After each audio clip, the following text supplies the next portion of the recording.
Una dintre cele mai importante expoziții de artă din ultimul timp și-a deschis porțile în capitală. Până pe 30 august, sala Constantin Brâncuș din Palatul Parlamentului găzduiește un adevărat regal al culorilor, intitulat Tablouri de vis. Expoziția reunește pictori care abordează mai multe stiluri, dar și sculptori și graficieni.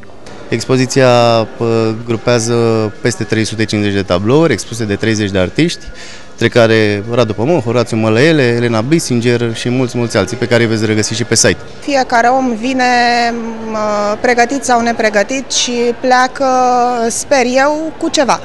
Dacă a plecat cu ceva dintr-o expoziție, a câștigat atât el cât și eu, ca artist. Dacă n-a plecat cu nimic, n-a câștigat nimeni nimic. Este o idee lăudabilă de a ne aduna atâția artiști plastici la un loc, formând un număr considerabil și de lucrări și de expozanți. E considerată cea mai mare expoziție de grup. Din culorile viselor celor care îl spun azi, vom prinde putere cu toții pentru a traversa zilele răurate pe care le avem încă înainte de viețile noastre de zi cu zi.